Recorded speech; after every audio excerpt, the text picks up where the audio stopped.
The evening had slipped into one of those quiet, uncomfortable silences that had become normal in my house.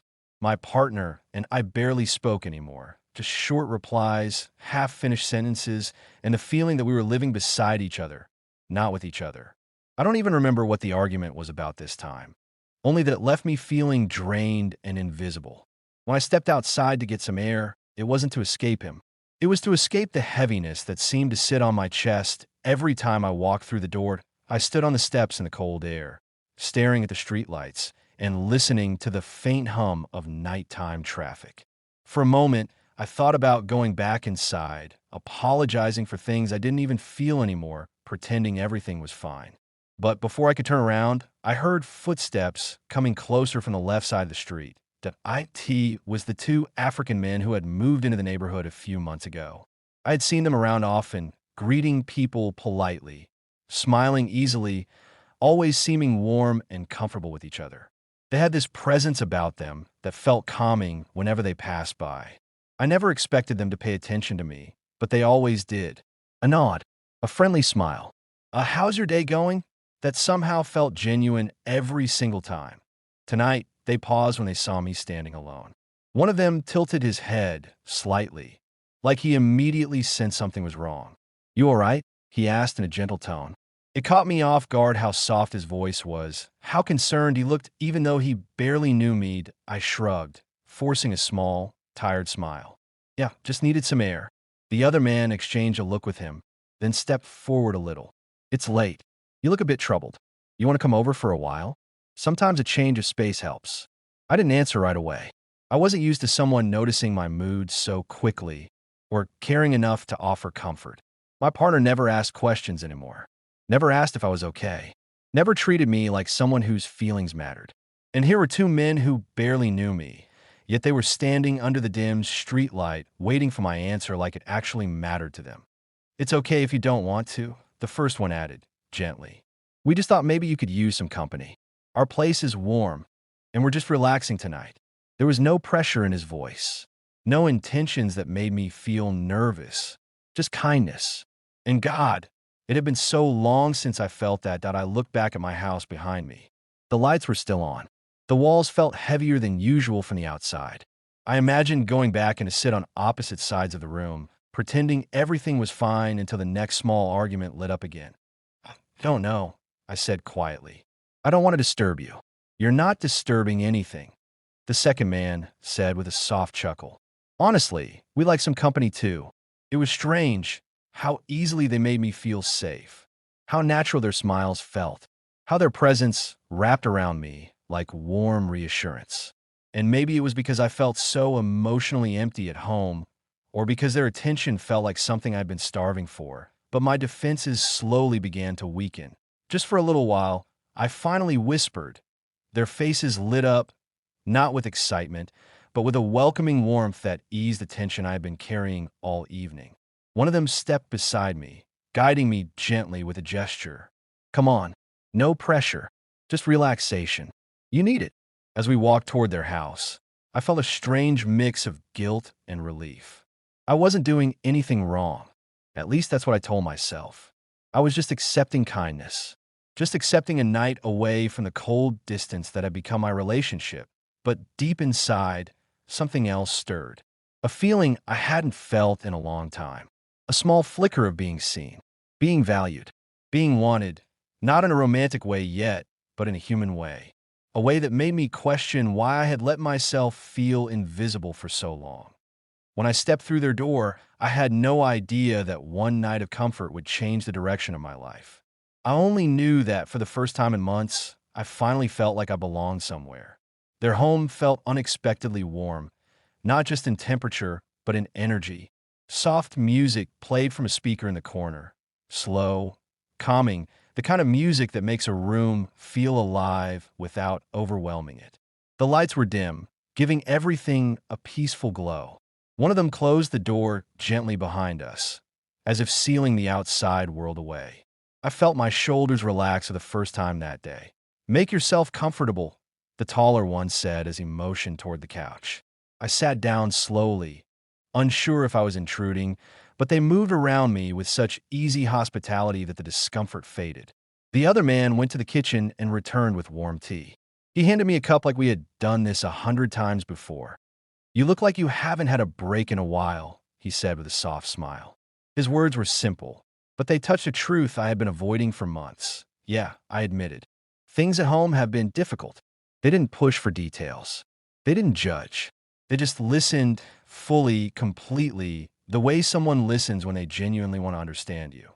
I found myself talking more than I expected about the arguments, the emotional distance, the feeling of being alone while living with someone who was supposed to love me.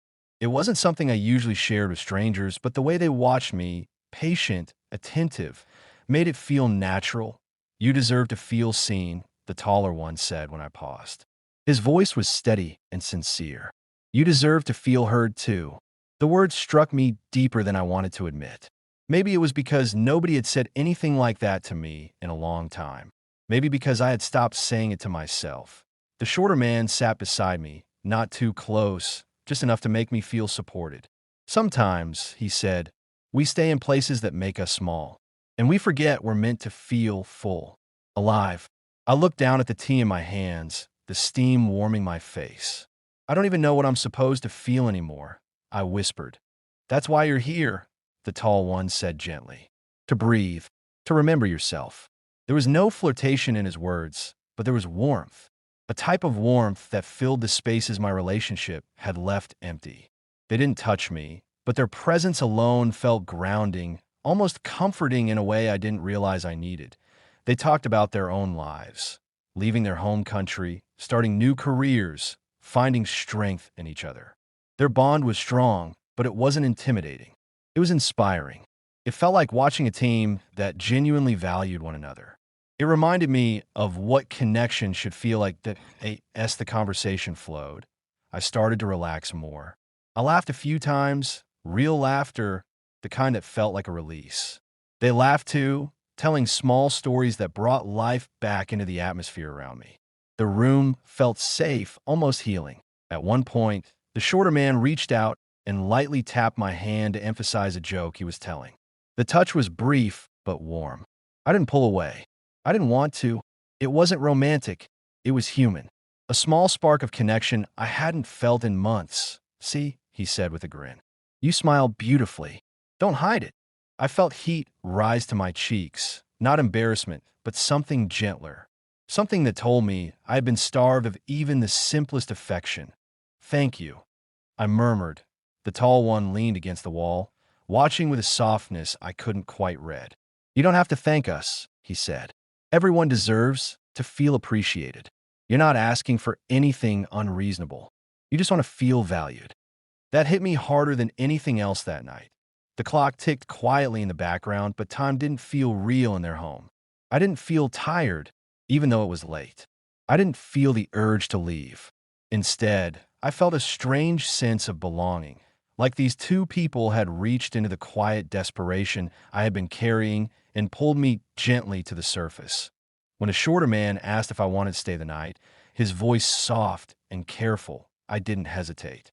I nodded slowly, the guilt and confusion swirling somewhere distant behind the feeling of safety that I didn't know what this night meant yet. I only knew that for the first time in a long time, I felt like someone saw me.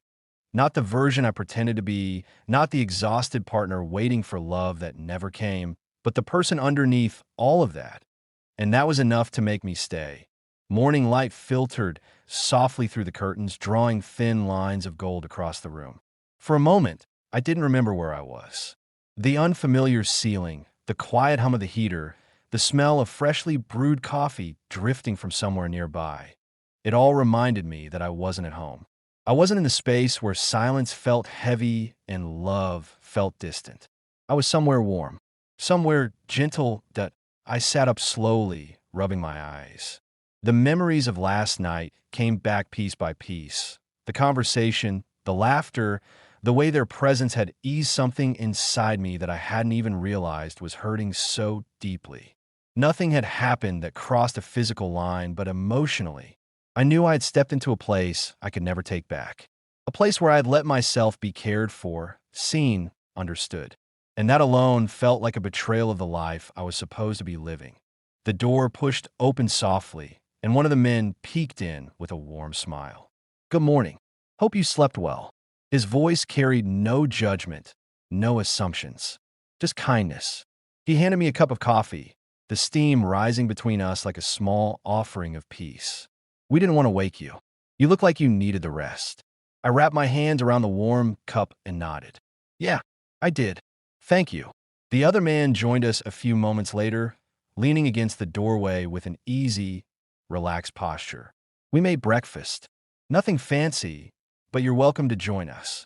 I followed them to the kitchen, noticing how natural everything felt. They moved around each other effortlessly, like two people who knew how to share space, how to communicate without saying much. Every small action, passing a plate, sharing a smile, felt full of affection and partnership. Watching them made my chest tighten in a way I didn't expect. Over breakfast, they didn't ask what I planned to do or whether I regretted coming over. They didn't push for answers or force conversations. Instead, they spoke gently, talking about simple things, work, plans for the week, how peaceful the morning felt. But beneath their calmness, I sensed the question neither of them voiced. "Are you okay? Are you going back to a place that hurts you?" After a while, the taller one set his fork down and looked at me more seriously. "Last night, you seemed like someone carrying too much alone." His tone was careful, respectful. "Whatever you decide to do next, you deserve to choose a life that feels right, not one that drains you." His words sat heavily in my chest. I took a slow breath. "It's complicated." He nodded. "We know." The shorter one leaned forward, resting his arms on the table. "We're not here to replace anything in your life or to cause problems. But if being here helped you even a little, then we're glad." I looked between them. These two men who had offered me nothing but sincerity. There was no pressure in their eyes, no hidden intentions. Only concern, only warmth. And that purity made it even harder to ignore the truth I had been avoiding. "I don't know what I'm doing anymore," I whispered. "At home, it's like we're strangers. I've been telling myself it will get better, but I don't even know what better looks like now." The taller man leaned back, his voice steady. "Sometimes letting go is the hardest thing. Sometimes staying is even harder. But whatever path you choose, make sure it's one where you don't disappear." Disappear. The word echoed inside me. That's exactly what I've been doing these past months. Fading into a version of myself that was drained, neglected, unseen. That I stared at the coffee cup in my hands. "I can't keep living like that," I finally admitted. "But walking away feels impossible too." The shorter man offered a faint smile. "You don't have to decide right now. Just know you're not trapped. You're allowed to choose happiness." When I stood to leave, they didn't cling to me or try to hold me back. They walked me to the door, quiet but supportive. As I stepped outside, the cold morning air brushed against my face, sharper than the night before. Maybe because now I could feel the difference between cold and warmth. That I paused on their porch, turning back to look at them. "Thank you," I said softly, "for everything." "You're welcome anytime," the taller one replied. "Even if it's just to talk." I nodded, unsure of what my next step would be. But I knew one thing. Last night had changed something inside me. It had reminded me that I was still capable of feeling alive, of wanting connection, of being valued.